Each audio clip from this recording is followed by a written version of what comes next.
noite, estamos começando mais um BPNcast, o programa que traz não só abordagens no campo político, como também artístico, cultural. E, claro, sempre pensando no âmbito da política pública. E o âmbito, não só na política como na cultura, é muito amplo e por isso que a gente também engloba outros temas como a educação. Você viu isso quando a gente trouxe para cá o professor Roberto Peixoto. E hoje a gente vai entrar em outra área, que é a área da habitação popular. A gente vai conhecer um pouco mais sobre esse tema da reforma urbana, sobre o tema do urbanismo, né, o avanço das cidades, a cidade que se tem e a cidade que se poderia ter, né, que nem sempre se pode ter, mas se não pode, o que é que está faltando, o que é que seria necessário para ter cidades com moradias mais dignas e também na questão de mobilidade, né, onde a gente possa ver um trânsito fluindo melhor e a própria população também respirando um ar melhor. Será que isso é possível? Existem algumas experiências nesse sentido? Para quando é que isso pode ser possível, né? Como é que fica isso dentro da realidade brasileira? A gente está de volta no Café Lambreta Bistrô. Se está estranhando aqui um pouquinho o ambiente, é porque são vários ambientes aconchegantes, ambientes que são bonitos, né, bem ornamentados. Além do saboroso café, tem outras coisas aqui para você apreciar. Então fica aí a nossa gratidão ao Anderson e também esse convite aí para você. Se você ainda não está inscrito no nosso canal, aproveita aí, se inscreve, deixa seu like, compartilha, né, para que outras pessoas possam participar desse podcast de hoje, que recebe a Surama Ramos. E já de início a gente já deixa o microfone aberto para que ela também dê suas boas-vindas. Ela que vai discutir com a gente política pública em diversas áreas, mas com um foco maior para esse campo imobiliário, que é o campo profissional onde ela atua, entre outros que ela já tem atuação, né? Mas vamos conhecer um pouco mais sobre ela. Surama, seja muito bem-vinda, suas palavras iniciais. Boa noite, quero agradecer a Paula por esse convite maravilhoso de debater um assunto tão maravilhoso que é a gestão pública, né? E eu sou suspeita a falar, principalmente quando eu coloco o ramo imobiliário, habitação, que aí é minha paixão. Eu vou falar e vamos ver se a gente vai ter hora, viu? Porque pense num assunto bom de se falar. Vamos descobrir aí, né, por que nasceu essa inclinação, essa paixão dela por esse tema. Vamos começar lá atrás, com Surama criança, né? Você herdou essa vocação sua já dos avós, dos pais, também desde criança a questão de brincar de casinha e organizar esses projetos. Dê pra gente um pouco dessa informação de como foi sua infância, né? E se foi daí também que surgiu já essa inclinação sua, esse gosto pela questão da moradia. Como caruaruense, terra caruaruense que eu sou, eu tenho a veia do comércio, por incrível que pareça, né? Os meus pais comerciantes, eu cresci ali vendo os meus pais novos, que eles bem novinhos ali tiveram, mas ali na Feira da Sulanca, né? A nossa grande Feira da Sulanca, e eu cresci ali embaixo do suporte, se colocar mercadoria, eu cresci ali embaixo vendo meus pais venderem. E por incrível que pareça, no decorrer do tempo, eu fui para o ramo imobiliário. Então, assim, os meus pais são comerciantes, aquele produto da roupa, do gritar no meio da rua, né? Mas com o passar do tempo eu sempre gostei muito em relação do social, né? Então desde de criança eu amei o social. O fato de gritar no meio da rua significa o quê? Que também pegaram feira naquela época, que a feira ainda era no centro da cidade? Não, meus pais já pegam a feira no setor que está hoje. Certo. Mas o grande feirante, ele não deixa de gritar, né? Todo ele que se preze daquela velha gritada, olha a mercadoria. E apesar da infância ter sido nesse contexto, houve um momento em que... Isso. Mas teve a ver com a formação? Minha formação é jurídica, né? Eu sou formada em Direito, tudinho, mas como eu tinha falado, eu sempre gostei muito em relação ao amor pela cidade. Eu amo minha cidade. E desde pequena eu sempre gostei de estar envolvida com política, certo? De saber, de entender. Tive sempre dentro de mim essa vontade de querer fazer algo pela nossa cidade, sabe? E o social para mim é muito forte. É uma coisa que tem pessoas que trabalham, tem pessoas que amam. Eu amo social, eu amo trabalhar. E a moradia foi uma paixão que cresceu, já adulta, porque foi a parte que eu vi que eu poderia acrescentar muito em nossa cidade, né? Em relação à necessidade da habitação para todo mundo. né, a forma, então, quando era na Feira da Sulanca, eu via muito, né, com o decorrer do tempo, aquelas pessoas que moravam ali, né, a gente tinha uma quantidade imensa de pessoas que chamavam de ribeirinho, então eu sempre tive a necessidade que a gente tinha que fazer, então desde pequena eu tinha um gosto pela política, do envolvimento social, e quanto mais eu fui, enfim, querendo, estudando, me aperfeiçoando, adentrei na área de habitação. E naquele entorno ali do Parque 18 de Maio, eu acho que é inclusive essa área, né, que você falou, porque tem ali a beira do Rio Pujuca, aquelas casas, possivelmente também não foi da sua época, mas pode ser que você tenha tido essa informação depois, que houve um incêndio na favela Motor de Luz, e na época, salvo engano, o gestor da cidade era João Lira, e ele conseguiu retirar as famílias que estavam ali para um conjunto habitacional. Eu não lembro se no período era só o tempo já determinado, né, que era a questão do aluguel, ou se já era a moradia concreta. Mas tem essas questões, né, entre elas dessas famílias que moram em locais que correm o risco de estar propenso a acidentes. Isso mesmo. Então, como eu vim falar da minha paixão pelo setor público, interligado depois com o tempo pelo aprofundamento da situação da habitação. Eu era pequena, eu ficava muito escutando regulação fundiária. Então, como pequena, a gente tem um entendimento quando é criança, né? De uso capião, enfim. E eu sempre tinha essa curiosidade de regulação fundiária, mas o que é isso, meu Deus? E no decorrer do tempo eu vi que era em relação à regulação, à moradia social, que é uma coisa fantástica, esse trabalho, um instituto tão antigo, mas que hoje, veja quanto tempo a regulação fundiária, mas hoje você começa a ver a visão do gestor executivo, do gestor público, em relação à regulação fundiária social. Então, assim, a regulação fundiária, ela faz sim, é a necessidade da cidade, somente da forma que ela foi estruturada, a necessidade da regulação fundiária. Nessa questão do tempo que você diz, né, são tantos anos, inclusive no ano passado começou-se a fazer uma discussão nacional em cima dos 60 anos do tema reforma urbana. E essa realidade que a gente vive, a gente percebe, ela é muito deficiente, de um modo geral, no campo social, né? O Brasil, ao longo de cada década e das gestões, foi aos poucos avançando, né, em política pública que alcançasse, que fizesse um certo resgate no campo social. No meu entendimento, a gestão anterior deu um freio nisso, e nessa área de moradia popular, que é o que a gente está procurando focar mais, levando em conta que já há cerca de 60 anos que vem se batendo nessa tecla de possibilitar uma reforma urbana, na sua opinião, pela experiência que você tem, por que é tão difícil chegar a esse ponto? O que é que causa uma dificuldade maior de se alcançar isso? Porque dessa dificuldade, eu vou falar um negócio bem em relação à cidade. Ela começa a nascer, não começa a existir, mas ela começa a existir de uma forma precária, errada. A estrutura que ela vem crescendo e se formando começa a ser errada. Eu gosto muito da Bíblia, você já sabe, e não tem a parábola da pessoa que constrói na areia movediça e que a constrói na rocha. Então, a cidade, ela cresce de uma forma desestruturada. Então, é difícil. Então, eu comecei a base desestruturada e eu tentar, do nada, vamos dizer assim, em pouco tempo, reformular uma cidade. Por isso que em cidades que já são planejadas, né, pode vir o problema posteriormente, mas é até um pouco mais fácil lidar com ele, porque a base mesmo da cidade em si, como Aracaju e outras cidades, ela já tem um projeto, um plano diretor, com tudo direitinho, que funciona melhor. Isso. Então, assim, muitas cidades hoje no Brasil, ela já cresce danificada. Então, ela já nasce quebrada. A forma que ela é estruturada. Então, quanto mais hoje o gestor atual, já no 2024, certo? Então, hoje você tem gestores que têm uma mentalidade que quer modificar, que quer trazer, mas aquele negócio é a base. A base está mal formada. Eu vou destruir a base. Como é que eu destruo uma base? Eu tenho que destruir tudo que não consegue. Eu não consigo destruir uma cidade. Então, eu tento, com o que eu tenho nas mãos hoje, reajustar. Eu tento reajustar o que a gente tem.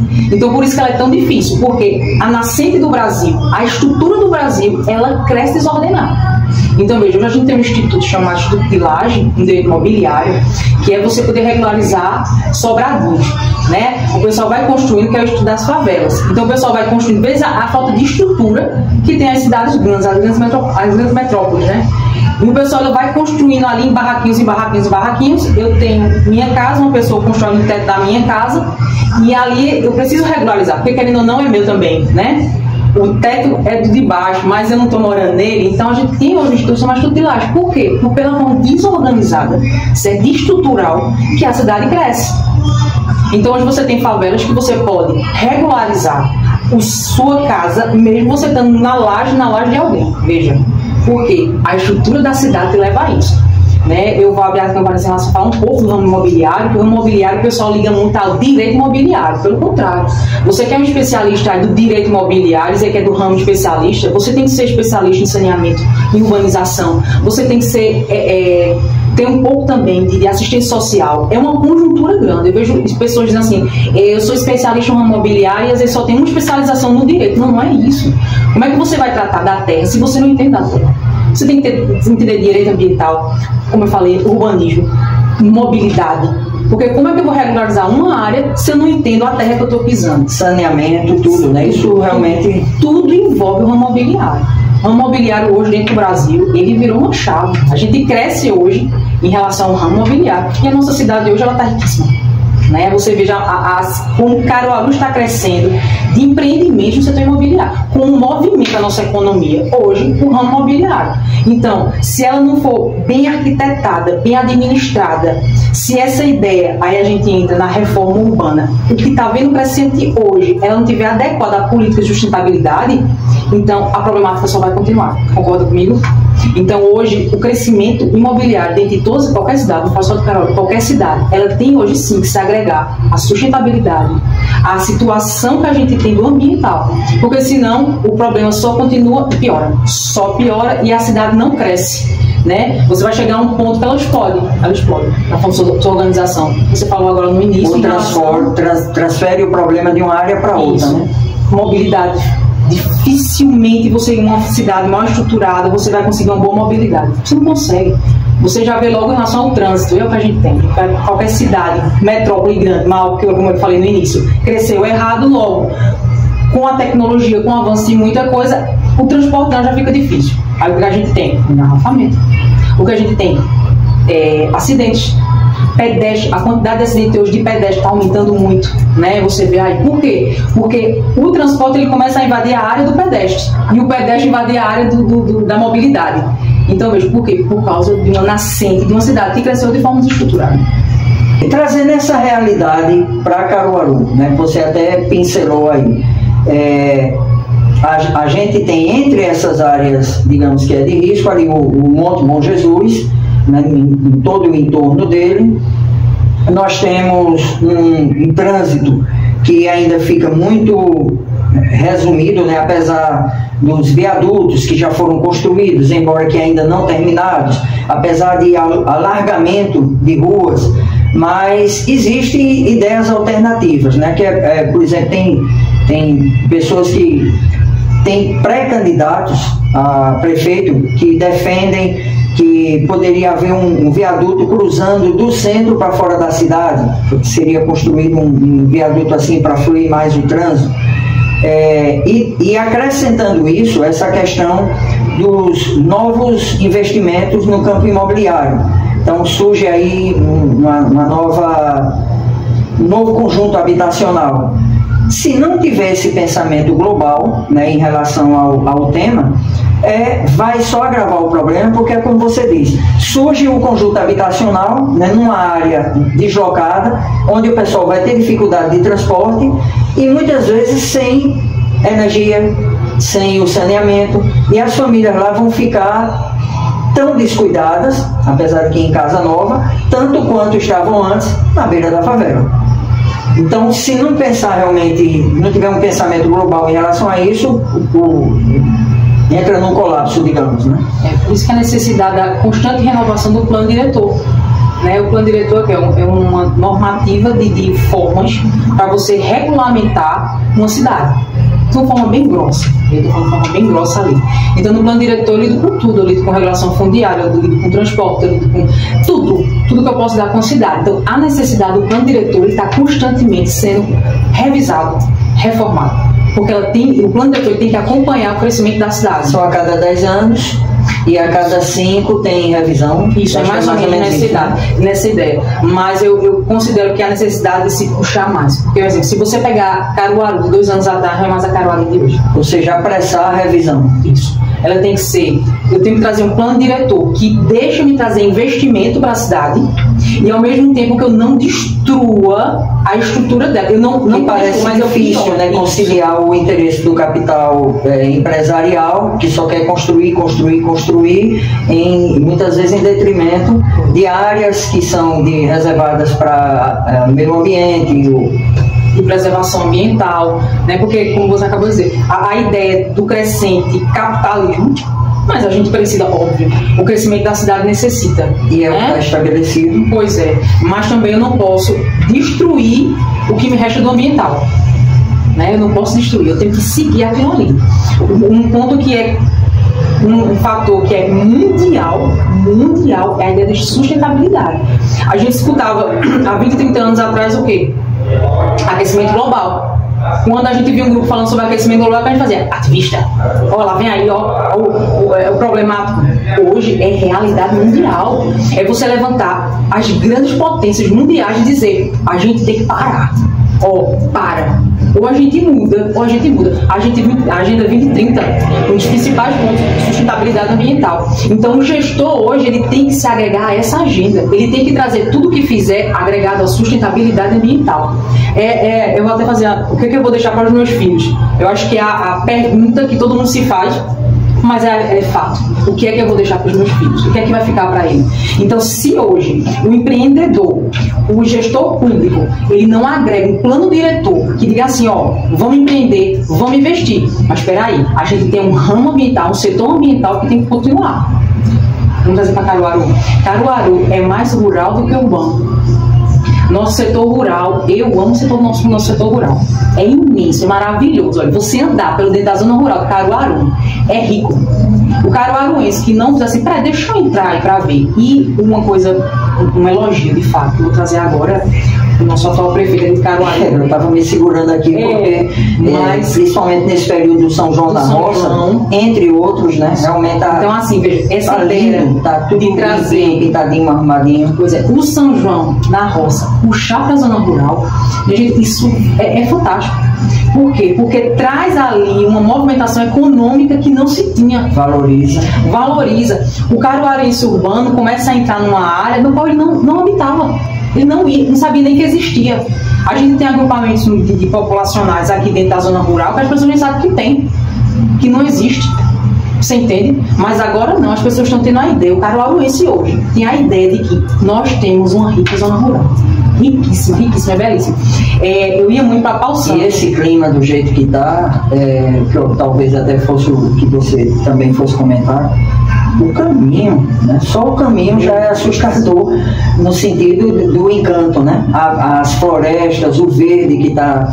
Então, realmente, parece outro ambiente. É como você disse, você está em outro lugar. Isso é uma via de mão dupla, tanto para a zona rural, que não precisa mais vir para a cidade e se sente valorizada, como o pessoal do urbano, que começa a ter um outro olhar para quem vive e mora e tem até uma qualidade de vida, né, melhor na zona rural. Isso mesmo, pronto. Eu estava fazendo um percurso muito grande para Pau Santo e comecei, na primeira ida, você vai, que estrada, não sei o quê, mas aí você para, aquele verde, que estava na época de chuva, aquela tranquilidade de você ver o gado de um lado.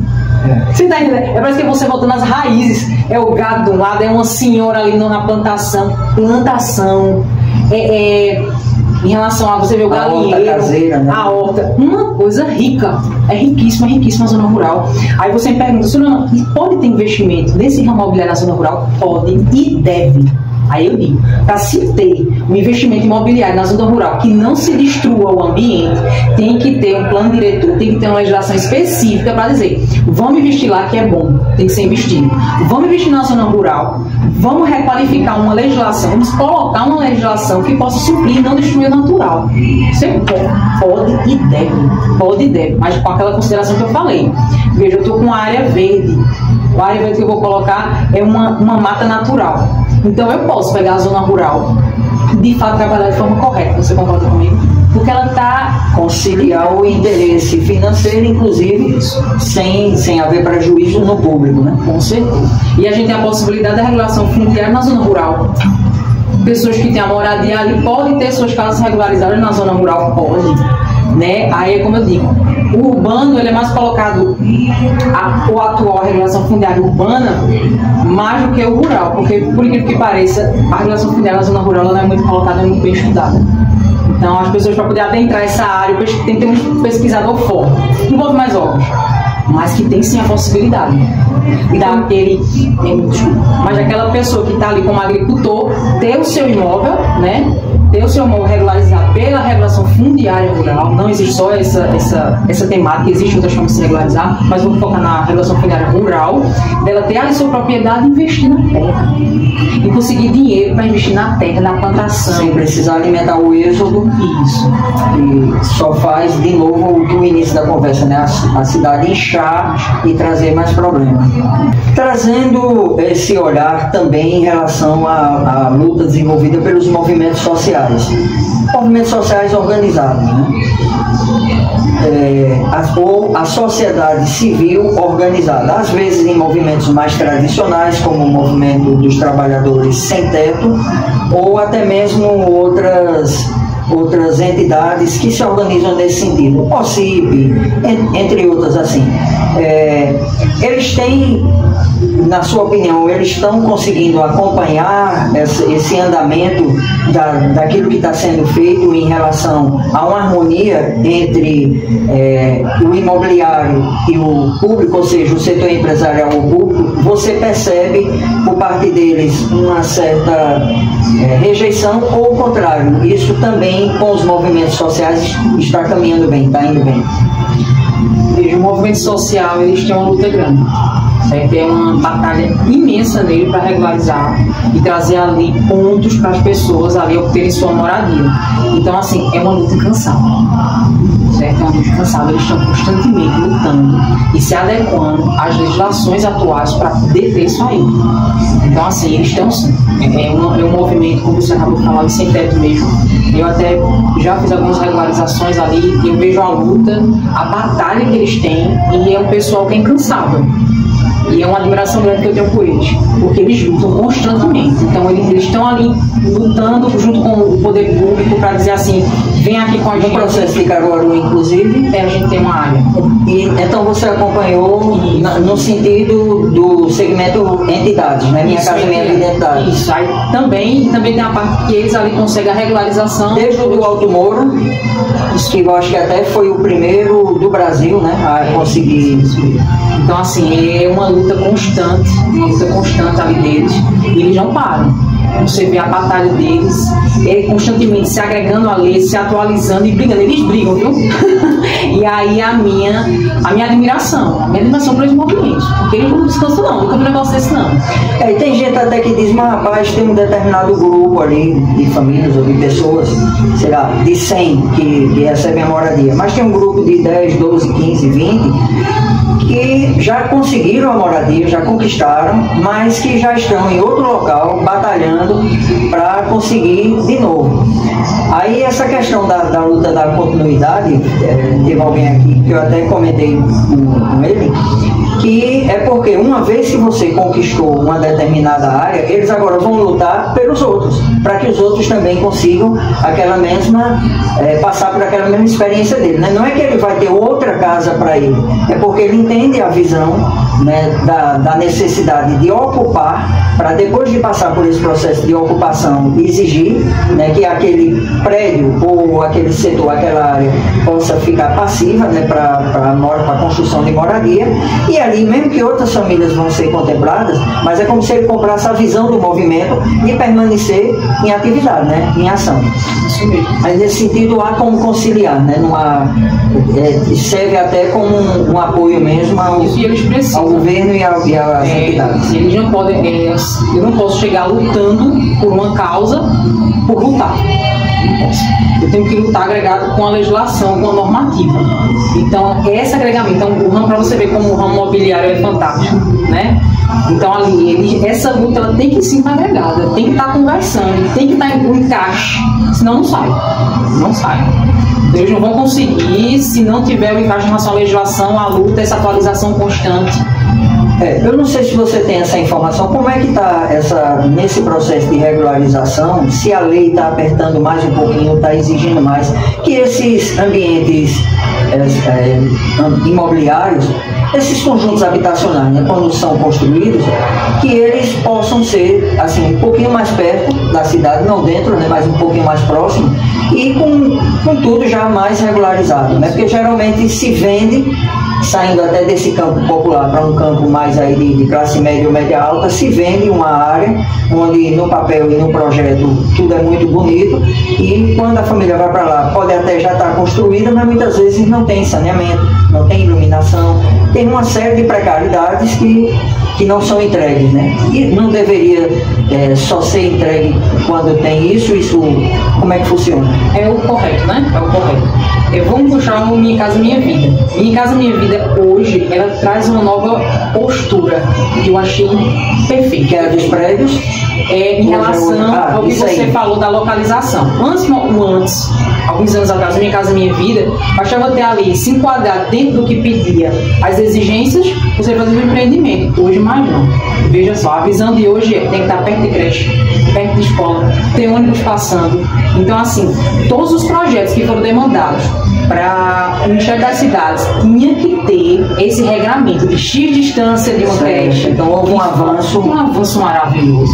Então hoje você vai ter empreendimentos em Caruaru que vai ter uma facilitação de escola próxima, de creche, de mobilidade, diferente dos anteriores do Minha Casa Minha Vida. Então eles vão ser obrigados a cumprir a exigência. Então hoje está diferente. Hoje eu não vou pegar o social e jogar em qualquer lugar. Não, eu vou pegar o social e agregar dentro da cidade de forma que ele tenha sim acessibilidade a todos os pontos da gestão pública: saúde, educação, transporte, saneamento, energia. Então, assim, hoje não são todos os casos, tem os que agem de má fé, mas, por exemplo, isso aí resolve até aquele problema da família que mora no centro, perto disso tudo, se desloca para um local muito distante, mas com a ausência desses serviços acaba vindo, né, e arrumando um quartinho de novo, um cantinho, para poder voltar a ter esse convívio social que antes eles tinham e já ficam sem essa prestação de serviço. Então, esse Minha Casa Minha Vida hoje, ele traz essa conjuntura de dizer, tu tem requisitos para serem cumpridos e um deles é acessibilidade. Foi ótimo essa visão que trouxe agora, ótimo. E trata na possibilidade do social, como eu falei mais uma vez, ser jogado em qualquer lugar. Não, ele agora está trazendo para a realidade de poder ter acesso a todos os institutos que a gestão pública oferece. Então, nesse sentido, a gente pode dizer que pelo menos uma parte dessa demanda, né, no campo da moradia vai sendo solucionada. E falando de novidade, recentemente o presidente também criou uma nova modalidade do Minha Casa Minha Vida, que é em relação aos prédios públicos que estejam em desuso, né, abandonados. Que, pelo que eu acompanho, não é que antes não existia, mas só que não tinha esse foco, né? Não tinha esse... É como eu falei, a regulação fundiária não foi de ontem, nem é de hoje, ela é de muito tempo atrás, é de anos, o Instituto, é de anos, mas hoje é trazido esse que você acabou de dizer, esse foco, dizendo, ei, olha, a gente tem essa possibilidade, olha, favela, vamos reestruturar, ei, gestor público, observe isso aqui que está precário, a gente tem lei para isso, abre os olhos, então, tipo, eu peguei uma coisa de passar e trouxe para cá. dizendo que vou dar um enfoque. Olha, a gente tem essa possibilidade aqui, a gente tem essa ideia aqui, vamos colocar em prática? Vamos fazer? Entende? Então tem sim. O prédio que está abandonado ali, a gestão municipal, a gestão estadual, ela pode entrar ali, enfim, jogar aquele foco ali pro social. Pode sim, porque a gente tem lei para isso. Aí basta do gestor de pegar isso aí, desse planejamento, agregar no plano diretor e fazer. Dando uma passagem de um tema para outro sem deixar de estar no mesmo tema. A gente está falando sobre habitação, está falando sobre casa, sobre moradia. Eu entendo que no meu caso eu tenho essa parte já resolvida. Claro que a gente sempre, principalmente em relação à família, pensa em algo melhor. Possivelmente você também já tem. Mas para virar essa página e passar para outros assuntos, caminhando já para o final do programa de hoje,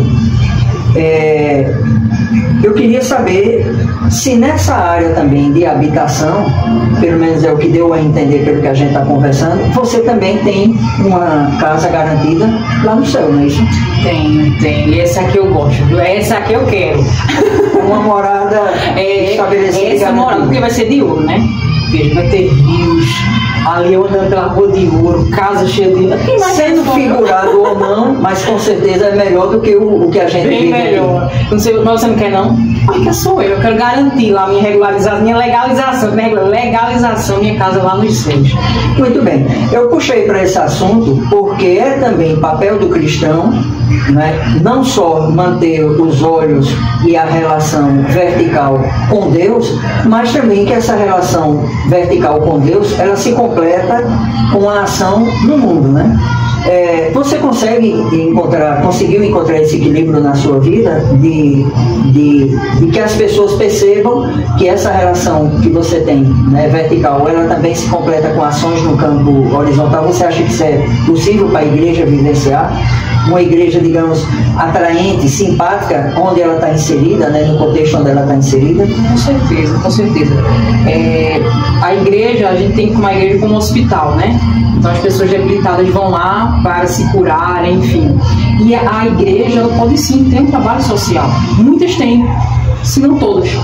Tem esse trabalho social junto da sociedade, ali, seja fornecendo alimento, roupa, um trabalho ali assistencial, um dentista. A gente tem muito movimento social hoje que as igrejas elas colocam dentro do município, né? Naquela localidade que ele está, em determinados bairros, sim, pode, sim, deve. E não é só um âmbito religioso, não. É religioso e não religioso. O social, é a pessoa. Você tem que entender que você precisa sim ajudar o próximo. É como na Bíblia, né? Amar o teu próximo como a ti mesmo. Eu não tô mandando você gostar. Veja, existe uma diferença de gostar e amar. A gente pensa que amar está agregado a gostar, mas não. Amar, meu amigo, quando passa uma pessoa, você está passando, tem uma pessoa ali passando fome. Mas, por favor, me ajuda aqui, eu tô com meu filho. Você, fome, vou agora comprar um livro para você. Você não gosta, concorda? Mas o seu ato foi de amor. É o ajudar, é amar, é diferente. Você faz com amor, você faz aquilo que você quer fazer, você coloca um sentimento, não de gostar. Você não gosta, eu não faço, não, é diferente. Então, assim, colocando as igrejas, sim, a maioria delas, se não todas, tem esse trabalho. Você conheceu algumas experiências que a gente poderia destacar nesse sentido? Eu estou provocando essa resposta sua, já lembrando de entidades como o Exército da Salvação, a própria Visão Mundial, né? Mas trazendo para a sua realidade, se você conheceu lá em Recife, ou nas cidades, ou por aqui, alguma igreja que a gente pudesse citar como exemplo, assim, de que já desenvolve um trabalho mais, com uma relação mais próxima da comunidade, né, e não isolada. Hoje a gente tem, sou suspeita a falar, mas a gente tem a ADVEC, que tem ali dias específicos que elas trabalham dentro de comunidades, ali levando sopa, levando mantimento, certo? Aqui já foi um bom tempo aqui na cidade de Caruaru, comandada pelo nosso pastor Joab, você conhece? Então, assim, a ADVEC hoje ela faz esse trabalho semanal, focado para determinados pontos aqui da cidade. Temos também outra igreja, a Igreja Adventista do Sétimo Dia, que tem a ADRA, conhecida nacionalmente, mundialmente, na verdade, mundialmente a ADRA. A ADRA está dando assistência à maioria dos países aqui necessitados, dentro do nosso país também, dentro aqui da nossa cidade.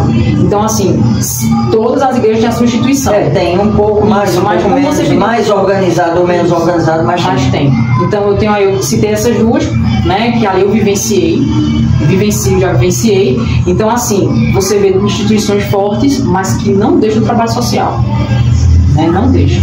Eu tenho um enfoque constante de ambas as instituições religiosas e elas estão ali com projetos imensos e belíssimos e que dão assistência incrível às populações que elas estão ali dando assistência. Falar em dar assistência, está chegando aí o João. Pelo visto, é mais uma experiência aqui da casa, né? Esse de hoje... que é aquele cafezinho raiz, cheio de memória afetiva, para lembrar aquela vizinha de vó.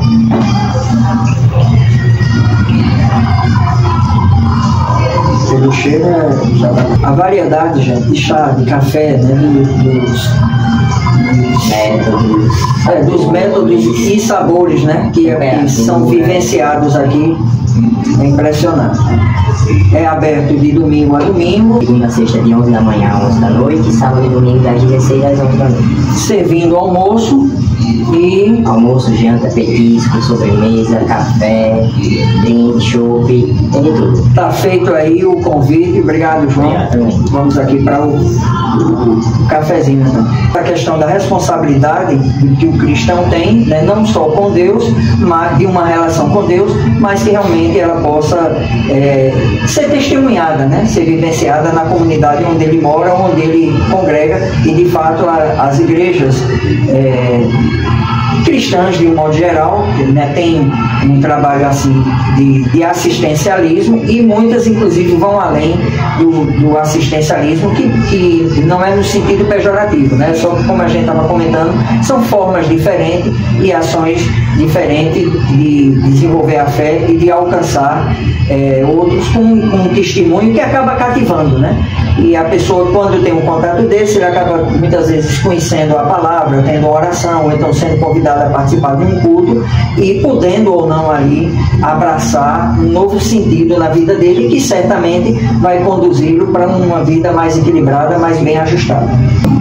Você está acompanhando o BPN Cast em mais uma edição. Lembramos a você que ainda não é inscrito no nosso canal, se inscreva, deixa aqui o seu like, deixe sua mensagem, seu comentário, sua sugestão, né, de entrevistado ou de tema para a gente abordar. Como esse aqui, a gente abrangeu a questão da moradia e veja que ele acaba trazendo dentro de si todos os outros temas, né? Você falando sobre a cidade que se tem e a cidade que se pode ter, a cidade que é possível ter, você fala sobre saúde, você fala sobre educação, você envolve a vida do ser humano de um modo geral, e no caso da gente aqui muito particular, de repente partiu até para a cidadania futura, né? Que é a cidadania celestial. A gente fez aqui esse trocadilho. Tem um dos temas que você aborda para encerrar, né? A gente já está fechando, que é o pós-urbanismo e o futuro das cidades. Num mundo onde já a gente percebe muitas vezes que a luta parece já estar vencida antes mesmo de ser lutada, né? Dadas as dificuldades que a gente encontra e, como você falou, né, de como as coisas foram desorganizadas desde o início, aí é um processo muito mais complicado organizar depois, quando a cidade já é planejada desde o início. Claro, ela vai lidar com esses problemas, mas é mais fácil porque ela já está projetada. Mas dentro desse tema do pós-urbanismo e do futuro das cidades, o que é possível fazer, né? Como é possível essa área avançar sem trazer realmente tanto prejuízo para a vida, né? Para a dignidade das pessoas? O que significa, né, esse pós-urbanismo? Esse pós-urbanismo está agregado à própria sustentabilidade que a gente tanto tocou aqui.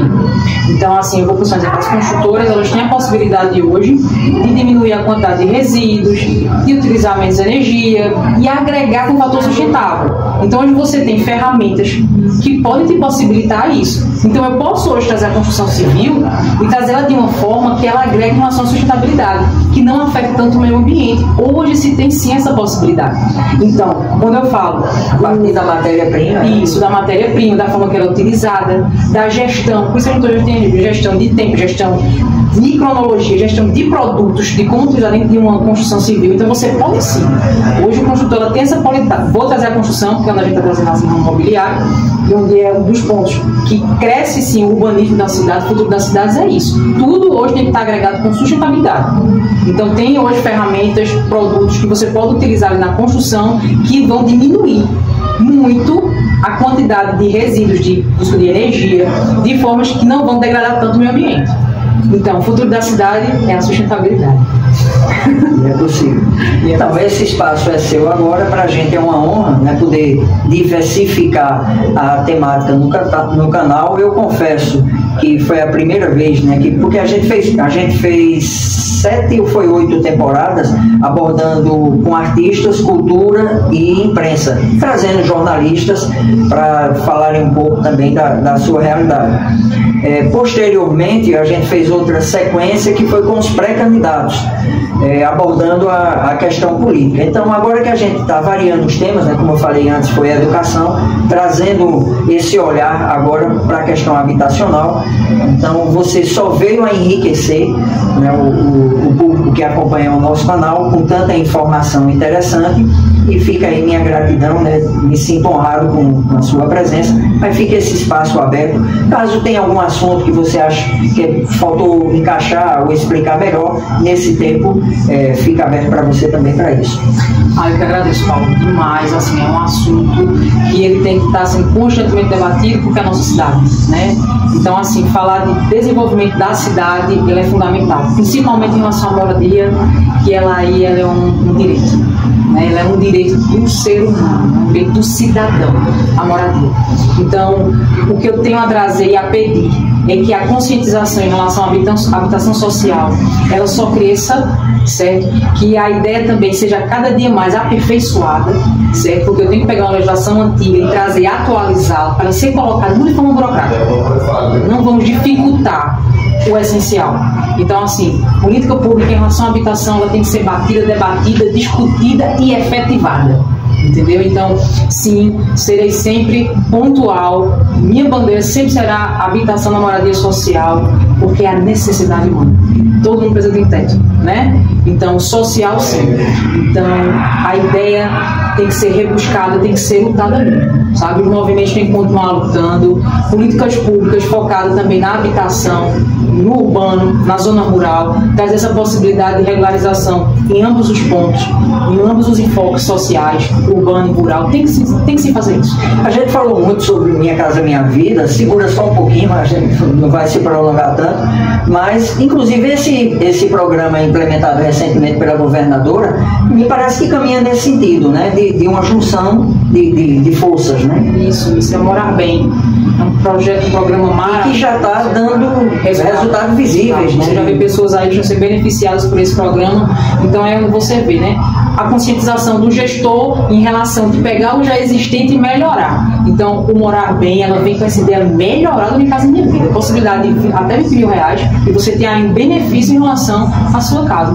Isso é realmente aquela visão estratégica para frente. Dizer, eu tenho esse produto, eu vou melhorar o produto. Morar Bem aí é um projeto excelente da nossa governadora. Muito obrigado mais uma vez pela sua participação. Obrigado, pessoal aí que está conosco, pela audiência. E você lembra que você tem acesso a esse conteúdo não só no canal do YouTube, mas também em todos os canais de podcast, o Spotify e todos os demais. E a gente conta com sua audiência na próxima semana num novo programa. Até lá.